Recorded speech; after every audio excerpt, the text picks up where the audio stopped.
আমরা বিশ্বাস করি একটা সমাজে বিভিন্ন শ্রেণী এবং পেশার মানুষ থাকবে, কিন্তু সাধারণত দুনিয়ায় যদি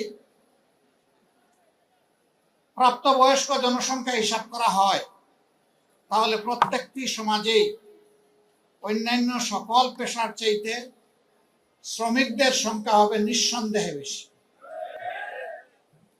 এই বৃহত্তর জনগোষ্ঠীর প্রয়োজন এবং মর্যাদাকে উপেক্ষা করে একটা সমাজ কখনো টেকসই হতে পারে না, সত্যিকারের উন্নয়ন আসতে পারে না। দুনিয়ার বিভিন্ন প্রান্তে যারা নিজেদেরকে বামপন্থী বলে দাবি করেন তারা শ্রমিকদের অধিকার নিয়ে বেশি সংগ্রাম করেন। বাংলাদেশ, তার আগে পাকিস্তান, এইটা তার কোনো ব্যতিক্রম নয়, ধারাবাহিকভাবে চলে আসছে। আমরা কি দেখি, যখনই কোনো ইস্যু আসে এই সমস্ত নেতা নেত্রীরা সামনে এসে দাঁড়ায় যায়,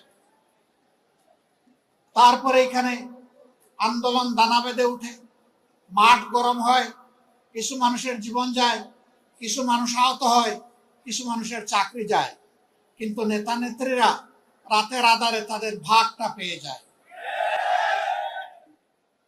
তাদের ভাগ পেয়ে তারা সন্তুষ্ট হয়ে যায়, তখন গড়ে ওঠা আন্দোলনকে তারা ব্ল্যাকমেইলিং করে। এইভাবে যুগ যুগ ধরে নেতা নেত্রীর কপালের পরিবর্তন হলেও সাধারণ শ্রমিকদের ভাগ্যের কোনো পরিবর্তন হয়নি। তারা আবার শ্রেণী সংগ্রামের আওয়াজ তুলেন। তারা বলেন শ্রেণী শত্রু খতম করতে হবে। শত্রু কারা? শত্রু হচ্ছে মালিক পক্ষ। আচ্ছা, মালিকও যদি না থাকে তাহলে শ্রমিকটা কাজ করবে কোথায়? আমরা ওই খতমের রাজনীতিতে বিশ্বাসী না। আমরা পারস্পরিক শ্রদ্ধা, মর্যাদা, ভালোবাসার রাজনীতিতে বিশ্বাসী। আমরা বিশ্বাস করি মালিক যদি শ্রমিকের উপর ইনসাফ করে, শ্রমিক তার সমস্ত যোগ্যতা উজাড় করে মালিককে সহযোগিতা করবে, কাজ করবে।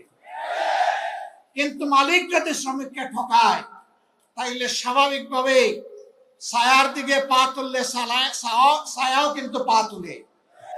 তখন আর ওই শ্রমিক বন্ধুটি, ভাইটি, বোনটি তার সমস্ত যোগ্যতা উজাড় করে ওই মালিকের জন্য কিছু করবে না। এতে উভয়ে ক্ষতিগ্রস্ত হবে। আমরা কারোই